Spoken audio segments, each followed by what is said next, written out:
একদিন বা দুদিনের জন্য কোথাও বেড়াতে যেতে চান? তাহলে আর দেরি না করে ঘুরে আসুন বাঁকুড়া জেলার বিষ্ণুপুরে।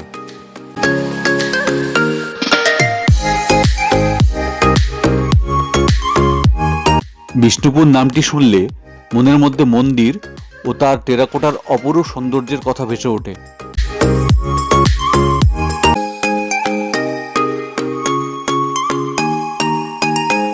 মল্ল রাজাদের স্থাপত্যে ঘেরা বিষ্ণুপুর তার সুন্দর মন্দির ও সবুজে ঘেরা বনজঙ্গলের জন্য ভ্রমণ পিপাসু বাঙালিদের মনে আলাদা করে জায়গা করে নিয়েছে। বাংলার নিজস্ব স্থাপত্য বৈশিষ্ট্যের চালা মন্দির, জোড়বাংলো রীতির মন্দির, রত্ন মন্দির ও রাসমঞ্চ মুগ্ধ করে দেয় আপামর জনগণকে।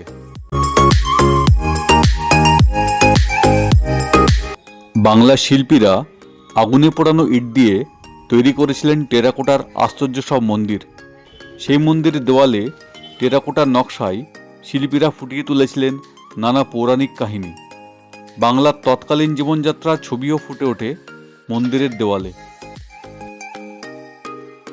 টেরাকোটার কাজের পাশাপাশি নজর কাড়ে বিষ্ণুপুরের একটি কামান, নাম দলমাদল কামান।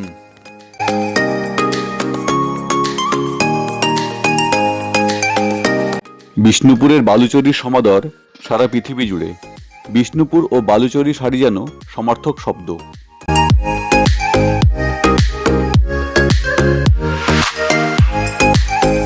মন্দিরগুলির শিল্পকলায় আকৃষ্ট হয়ে ভ্রমণ পিপাসু মানুষ বারে বারে ছুটে আসে বিষ্ণুপুরে।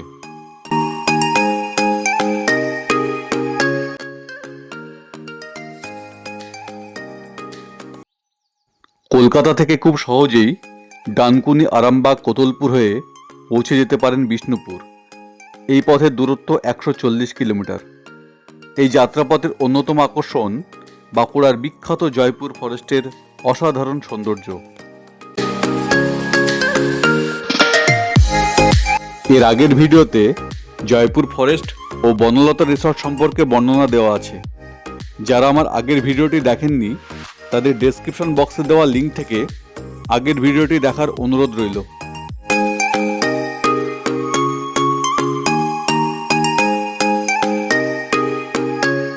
যারা ট্রেনে বিষ্ণুপুর আসতে চান তারা শালিমার স্টেশন থেকে আরণ্যক এক্সপ্রেস অথবা সাঁতরাগাছি স্টেশন থেকে রূপসী বাংলা এক্সপ্রেসে চেপে খুব সকালেই বিষ্ণুপুর পৌঁছে যেতে পারবেন।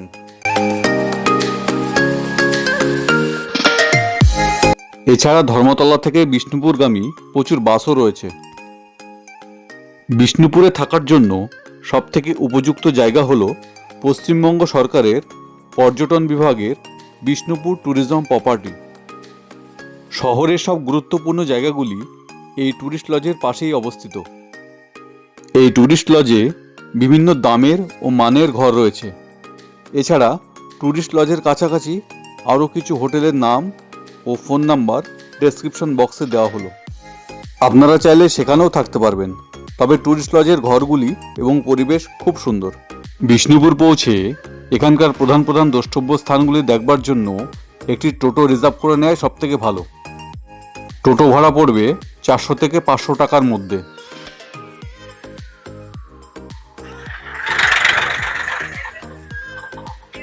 বিষ্ণুপুর ভ্রমণ শুরু করলাম বিখ্যাত রাসমঞ্চ দিয়ে। এখানে এসে আপনাকে একটি টিকিট করতে হবে, যার মূল্য মাথাপিছু 25 টাকা। এই একটি টিকিট দিয়েই বিষ্ণুপুরের বাকি মন্দিরগুলি ঘুরে দেখা যায়, তাই যত্ন সহকারে টিকিটটি রেখে দেবেন।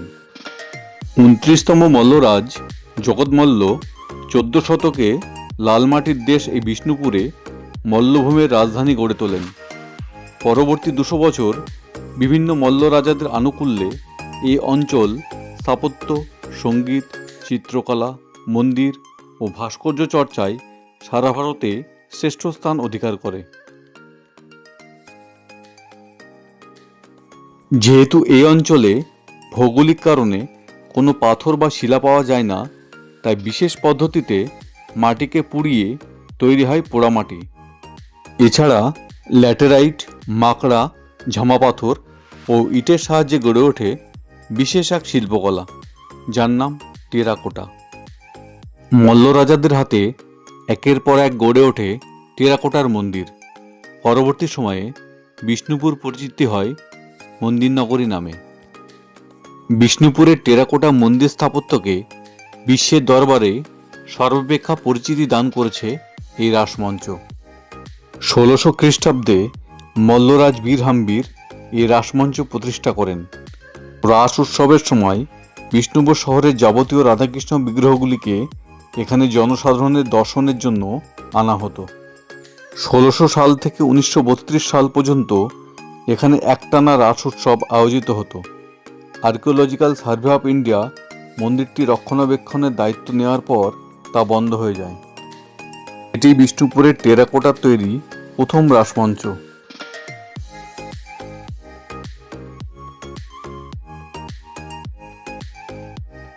এর উপরের অংশটি পিরামিডের আকৃতির এবং নিচের অংশটি বাংলা কুড়ে ঘরের চালার আকৃতির। সামনের দিকে সুন্দর একটি বাগান রয়েছে।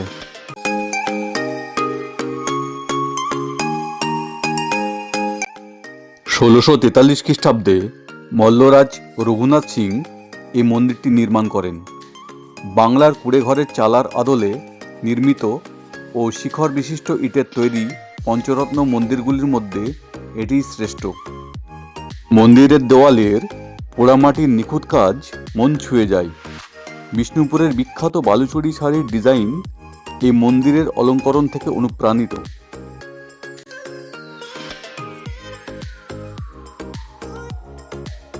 এখান থেকে ফেরার পথেই পড়বে গুমঘর। মল্লরাজা বীরসিংহ গুমঘরের প্রতিষ্ঠা করেন। এই গুমঘর সম্পর্কে বিভিন্ন মতবাদ রয়েছে। ঐতিহাসিকদের মতে এটি ছিল রাজবাড়ির জলাধার। রাজা বীরহাম্বির পুত্র রঘুনাথ সিং 1655 সালে এই জোড়বাংলো মন্দিরটি নির্মাণ করেন। এই মন্দিরটি কেষ্টরায় মন্দির নামেও পরিচিত। এই মন্দিরটি পরস্পর সংযুক্ত দুটি দোতলা কুটিরের সমন্বয়ে গঠিত। সংযুক্ত অংশের মধ্যস্থলে একটি চারচালা শিখর দেখা যায়, তাই একে জোড়বাংলো বলা হয়। মন্দিরের দেওয়ালে রামায়ণ ও মহাভারতের কাহিনী, সামাজিক জীবনযাত্রা ও শিকারের দৃশ্য টেরাকোটা অলঙ্কারের মাধ্যমে চিত্রিত করা আছে।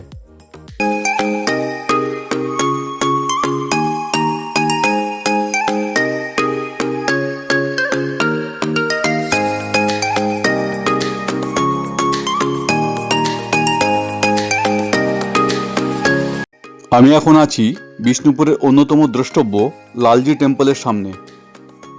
চলে এলাম লালজি মন্দির প্রাঙ্গণে। জায়গাটি বেশ সুন্দরভাবে সাজানো। মল্লরাজ দ্বিতীয় বীরসিংহ এই মন্দিরটি নির্মাণ করেন।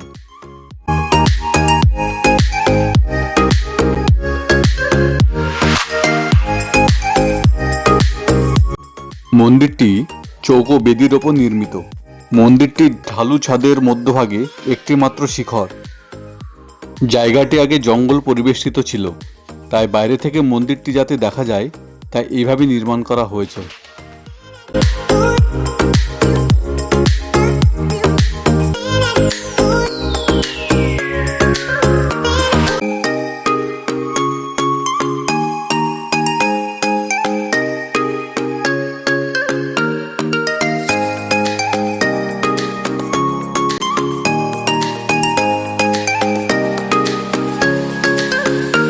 এখান থেকে বেরিয়েই দেখে নিন দুটি প্রধান প্রবেশ পথ, বড় দরজা ও ছোট দরজা। প্রবেশদ্বার দুটি স্থানীয় ভাষায় পাথর দরজা নামেও খ্যাত। মাকড়া পাথরে তৈরি খিলান সজ্জিত এই প্রবেশপথটি মল্লরাজা বীরসিংহ তৈরি করেন। এটি বিষ্ণুপুরের প্রাচীন দুর্গের উত্তর দিকের প্রবেশপথ।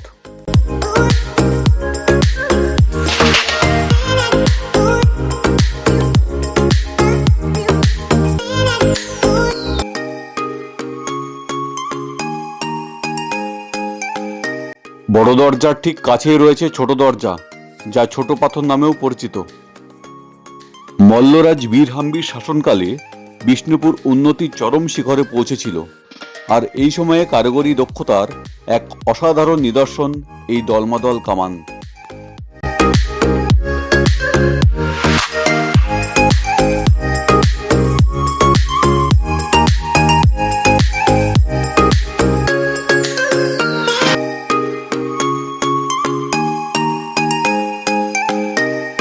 12 ফুট দৈর্ঘ্য ও 11 ইঞ্চি ব্যাস বিশিষ্ট লৌহ নির্মিত এই কামানটি কোথাও আজও এতটুকু মরচে ধরেনি। কামানটি নির্মাণে তখনকার সময়ে 1,25,000 টাকা খরচ হয়েছিল। এখানে দল শব্দের অর্থ শত্রু আর মর্দন শব্দের অর্থ দমন। পরবর্তীকালে এই নামটা অপভ্রংশ হয়ে দলমাদল নামে পরিচিত হয়। 1919 খ্রিস্টাব্দে ব্রিটিশ সরকার পর্যটকদের আকর্ষণের জন্য এই কামানটি বেদির ওপর স্থাপন করেন। 63টি লোহার আংটা পেটাই করে তৈরি হয় এই কামানটি, যার ওজন 112 কুইন্টাল। কথিত আছে, অষ্টাদশ শতকে যখন বর্গীরা এই অঞ্চল আক্রমণ করেন, তখন বর্গীদের প্রতিহত করার জন্য স্বয়ং মদনমোহন নাবালকের রূপ ধরে একাই গোলাবর্ষণ করে বর্গীদের পিছু হটতে বাধ্য করেন।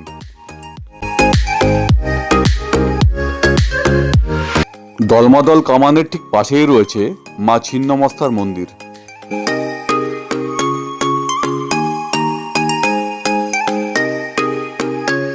বিষ্ণুপুরের বিভিন্ন দ্রষ্টব্য স্থানগুলি দেখতে দেখতে আমরা দুপুরের খাবার সেরে নিলাম বিষ্ণুপুর রবীন্দ্র মোড়ে অবস্থিত মোনালিসা হোটেলে।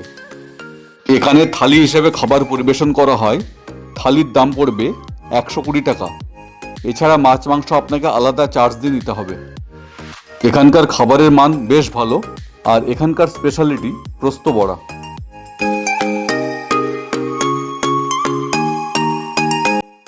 বিষ্ণুপুরের আগামী পর্বের ভিডিওতে আমি নিয়ে আসব বিষ্ণুপুরের বিখ্যাত বালুচুরি শিল্প ও স্বর্ণচুরি শিল্পের অন্দরমহলের কথা। খুব শীঘ্রই আগামী পর্বের ভিডিওটি নিয়ে আপনাদের সামনে আসব। তবে তার আগে আজকের ভিডিওটি যদি ভালো লেগে থাকে তাহলে অবশ্যই সাবস্ক্রাইব এবং শেয়ার করবেন। ধন্যবাদ।